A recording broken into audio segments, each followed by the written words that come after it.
you courtesy of the red, white, and blue. It's time for Veterans Issues, the show that brings you information about veterans, military, and their family. Now here's your host, Ken Rollins. Welcome into Veterans Issues. Ken Rollins here, and this is really a Veterans Issues Day. I got a great veteran on here, World War II. He's 94 years young. He's an ex-prisoner of war. His name is George Waters, and Truman Waters to most of you. Stay where you are. You're going to love this. Be right back. Welcome back to Veterans Issues. Ken Rollins. Today's show is I have a guest that I've had on here before. It's been a couple of years ago, and he's a World War II veteran. He's an ex-prisoner of war. He's 94 years young, and he's a good friend, and we're glad to have him back in here in the area. And it's like going through a history book. Welcome back to the show, Mr. Waters. Truman Waters. I'm going to try to remember to call you Truman because your name is George T., and everybody called you Truman. So I'm going to be one of everybody if I can. Well, the reason for that, being George T., was when I first got in the Army, they say first name and middle initial. And I raised my hand, but first name, middle initial. Yeah, you got your butt. You're going to bow down when they say that. Was you from Texas or Clay County at that time? I was from Randolph County. There you go, Randolph County. I finished high school at WWII in 1939. Okay. And I'd been out for a few years and got married, and I was in Brooklyn Field. I was a machinist. Where was that at? Then Mobile, Alabama. Mobile, yeah. Yeah, and that's where I got the notice to go. I was in the Army. How about that? And I went down there for training one time. It's closed down now, you know. It's a lot of old shanty houses down there, rotted away and all that stuff. Oh, yeah. I was in one of those shanty houses probably that they moved to Auburn after I came back from overseas. I lived in Graves Apartments at Auburn. How about that? From 45 to 49. Well, I want to talk about some things that are interesting to folks out there that when they speak of World War II and the greatest generation, that would be you. And you're 94 now. That's right. Closer to June 95? June 12. Okay, so you just right into the 94, headed for 95. Right. But and I'm still driving. Yeah, I drove over from Randolph this morning to be here. I asked the sheriff, I said, don't be pulling him over. He said, no, we'll just wave him on through. That sounds good. Yeah, that's good. You just keep on keeping on. But one of the things that I want people out there to know about, you was born and raised around Randolph County, and you joined the service, or were you drafted? I was drafted. In what year? It was in July of 42, and I had to come back from Mobile up to Fort McClellan, and then from there over to Atlanta, and then to Miami Beach, Florida. That's where I took my basic training, was Miami Beach, Florida, and then shipped from there to Boston, Massachusetts. And I was on a troop train with a guy from Palisade Park, New Jersey. We couldn't speak each other's language there at first. He was from Jersey. Yes, that's right. We were good friends through, that was aircraft mechanic school. It was run by a civilian company, and we lived in an old post office building in Boston for the 6 months I was there. Then from there, I was shipped back to Texas, and I was an instructor for a while on aircraft mechanics, but then they got to needing gunners pretty bad, so I went from, they had moved me up to Kansas, and from Kansas I went to Las Vegas, Nevada to gunnery school. Well, let me stop you there. He was in 42. How long had it been since December the 7th, 1941, when Roosevelt? That had been, when I was drafted, was 6 months after that. 6 months. And when somebody asked me how long I've been married, I said since the week of Vietnam. I mean, the week of Pearl Harbor. Mm-hmm. I was eating dinner with my wife, future wife, at Munford, Alabama. And her dad got up from the table after we had eaten, and went into another room and came back in a few minutes and says they bombed Pearl Harbor. And I didn't know at the time that she had a brother at Pearl Harbor. Then I could see that there was a lot of excitement going on, but she and I went back to our work in Anniston. We were working for Dobson and Company at the time, and a week later, on a Saturday after that Sunday, we got married. And then in July after that, that's when I was drafted. So you was married a week after that day of infamy. Yeah, well, it wasn't quite a week. It was the same week, really, from Sunday till the next Saturday. Yeah. And then from going into service and going through basic up to Boston, and then from Kansas to gunnery school, and from there going up to Washington State. I was a engineer on the planes when new recruits had come through. Was that Army? That was Army Air Force. Army Air Force. Mm-hmm. Or Army Air Corps or Army Air well, Force? it's we call it interchangeable, Air Corps, Air Force. Okay. And at the time, I don't remember which it was called officially. Right. A lot of people don't even know they had the Army had an Air Corps, yeah. Yeah. Well, that was after the war that it became a regular Air Force, and the Army didn't have any part to do with it after that. But I went through training, and then a crew was formed when we were in Walla Walla, Washington. And then we went from there to Kansas again, and then went overseas from the East Coast. Let me ask you something there. When you was drafted, back in that day, just about everybody had to do something, and the women were even building airplanes back. The effort to fight the war was, everybody's involved. But do you remember being patriotic, or do you feel like you was really doing something for your country when even though you didn't volunteer, you still? Yeah. Oh yeah. Well, you didn't have time to think about what you. Yeah. You're just doing whatever you was told to do is more or less the way it was. As I look back at it, I didn't think about being patriotic or not. It's just a job to be done. But when you wore your uniform, people respected it, didn't they, when they see you in uniform? Oh yeah, but there's so many people in uniform. Everybody was in uniform. And there at Miami Beach, when I was in basic training, they couldn't do enough. They was afraid that an invasion might be coming into the beach. I mean, they was bowing and squatting to us. To Miami? In Miami. But when we came back and I was shipped to Miami, and before I was discharged, my wife was with me down there then. They were trying to figure out ways to get rid of the soldiers out of there. After the war was over, no more problem. They didn't need us there. Yeah. Well, how many times we know that? That's what they did to Fort McClellan out here, didn't they? Yeah, same deal. And they took Fort McClellan down with brand new buildings. I went to Fort Leonard Wood, Missouri, and built the same building brand new out there. Yeah, it's hard to understand. It is. I don't want to ever get to where I understand that kind of logic, And some of the places like over in Texas, they'd have a base that they'd be activated for a while, and then they'd close it down, have a bunch of big sales on supplies that were surplus and all that kind of thing. Well, we're running now this first segment. I want to get in the next time. I want to, when we come back, I want to talk about you getting up in that plane and your parachutes and all that kind of stuff, and how you was captured as a prisoner of war. So we're going to go to a break. Come back, we're going to have more with Truman Waters about his escapades in World War II.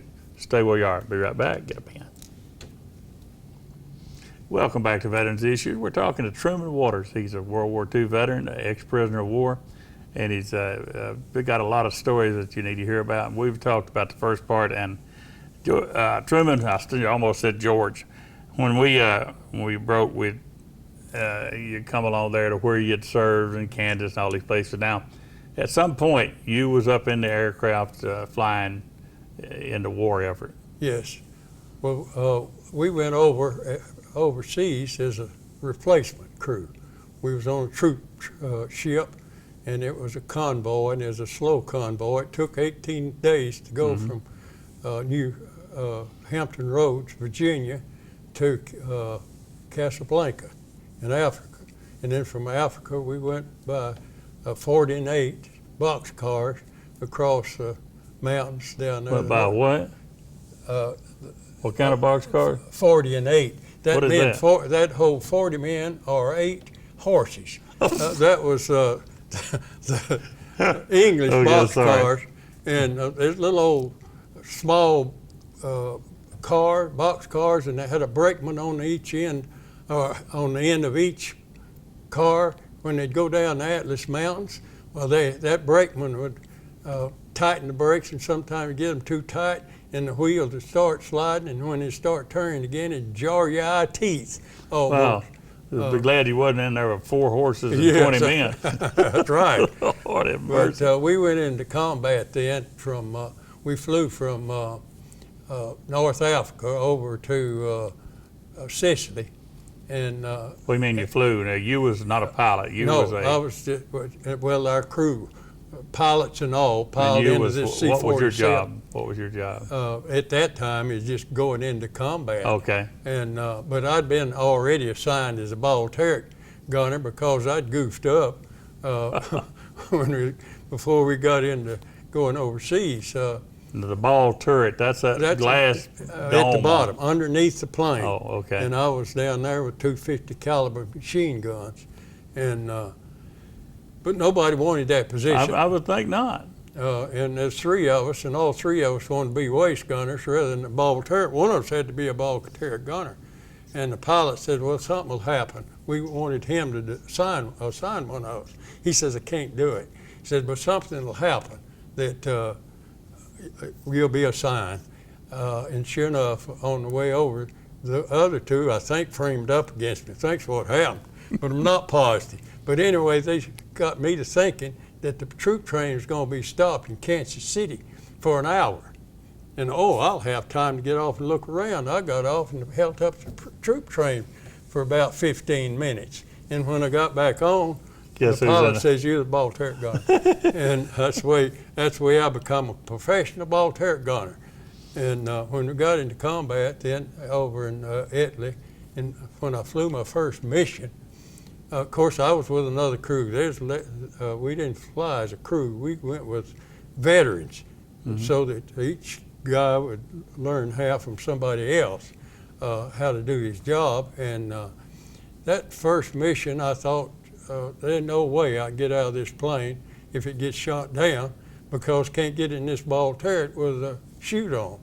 And anyway, I was 6 feet tall, and a gunner wasn't supposed to be over 5'8". Of course, nobody told me that. I found out I couldn't reach but one control at the time, but I could reach as a trigger. Yeah. And then when I got back on the ground, I managed to get a chute from the junk is wet and the harness is wet, but I'd got something that worked together that I could get the harness on, but then I'd have the chute by the ball turret, so I could throw that back and put that chute, snap it onto my harness and jump. And I just me and one other guy's all that got out of the back Once of the plane was shot? The other 3 were killed. The tail shut off the plane, and one of the waist gunners was killed, and the radio operator. And me and McCaffrey from the Bronx was the only 2 that got out. He had shot up pretty bad. Ain't you glad you was 15 minutes late and wasn't in the tail and instead of in the front? Yeah, it worked out wonderful for Well, me. you know them 2 guys that got you to be late, I bet they're congressmen now, what you bet? Well, one of them really was turned out to be a congressman in the state of New York. And I went up, I met him since the war, and his uncle was a pope. And we had lunch together. His uncle bought our lunch. I mean, that was an outstanding time for me knowing nothing about Catholics, you know. And he told me about his experience as being a representative. He did just like a politician to shove you. And old Mac said, I'd have got reelected and been for old Eisenhower. He says I was a Democrat and said that guy licked me that I'd beat before. All right, listen, we get it back together. Okay. Now, you got shot down. You had to open your chute, and you landed. Yeah. You had to, and landed safely, thank God. Yeah, I was in about 8 inches of snow. A little village down here is kind of a slope down to the town. There's 2 old men standing over here at the gate, kind of a farmhouse. When you landed? When I landed, and I looked around, and the people was coming out. They was seeing a parade. And I thought, I don't want to get mixed up with them young people down there. So I walked over to where the older men were at the gate, and they began to frisk me and said, English? I said, no, I'm American. Oh, Americano! Oh. And I wanted to go the other way, you know. Yeah. But one grabbed me under one arm, the other said, nix, nix. Yeah. And they took me down to the little village, and the mayor met me down there, and I says, is this Austria or Germany? I was long on that border. He's, Austria, Germany, what's the difference? All the same. Yeah.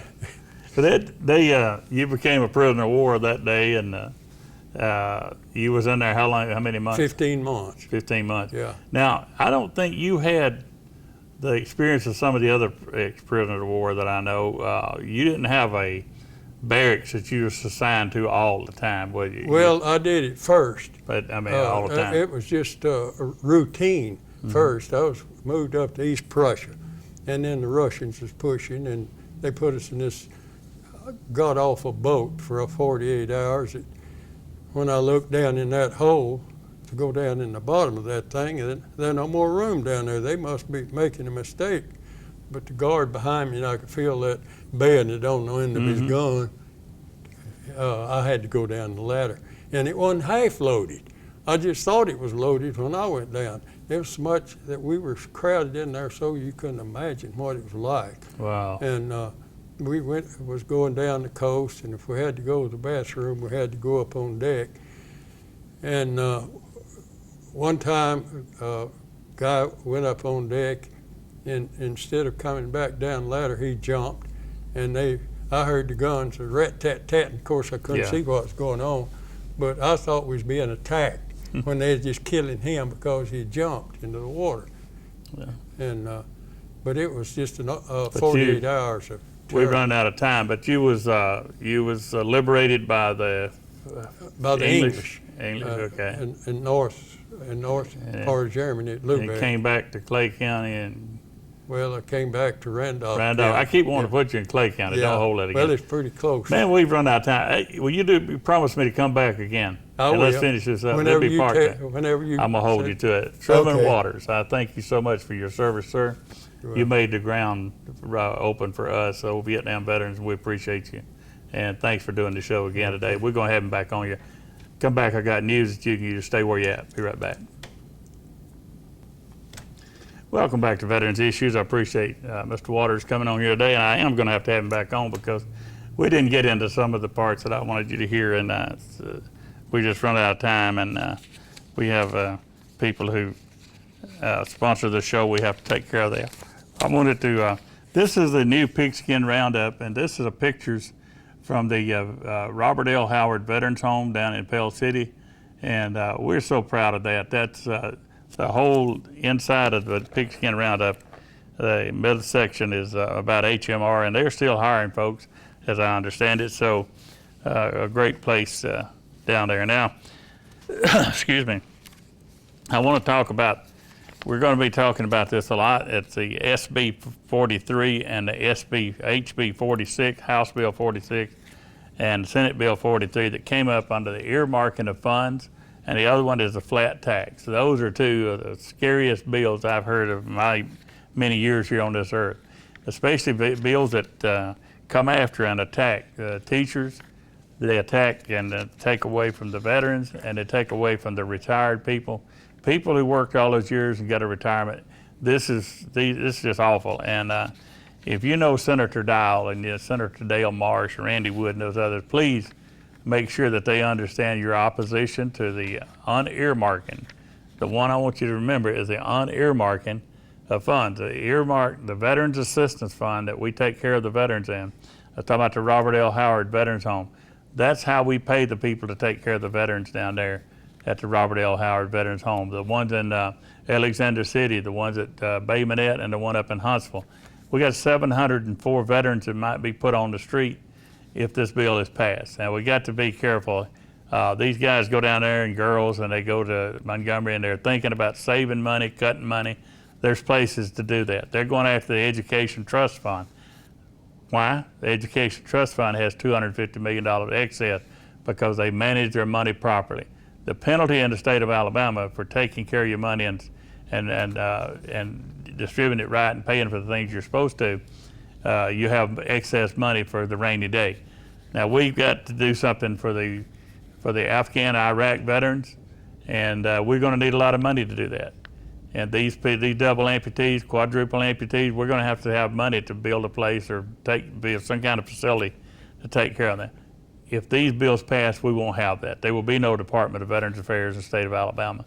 It'll just be all politicians are going to be taking care of the veterans. And don't you just love to know that the care for Alabama's 450,000 veterans is going to be in the hands, or could be in the hands of the politicians in Montgomery, and that's what they want to do. So, and on the earmarking is it's gaining interest. I'm not talking about stuff off the top of my head, folks. I got it here. I'm not going to bother you with right now, but there's going to be a time I'm going to need your help real bad to let. Dale Marsh says till people make enough noise or something to that effect. You know, in other words, if you call him and let him know, then he'll pay attention. But until then, they're going to go forward with this bill. They don't think nobody cares. But I know that you care about the veterans for the state of Alabama and their families. And it also affects the Alabama GI Bill, which is education funds to send the children of disabled veterans to school. It furnishes their books and tuition. So though it's something that you want to protect. And earmarking of funds is not a bad thing when you realize what they're earmarked for. And for God bless the teachers out there that go through what they do, and now you're going to try to take the money that's assigned for them. So this week I want the salute to go to my fellow Vietnam veterans, all the Vietnam veterans of the world, and this is Vietnam Veterans of America. And it's the 50th anniversary of that war, and I want to make sure that you get a salute from me as your brothers in arms. And I'll see you next week. I got a very interesting guest for next week. See you then. Salute.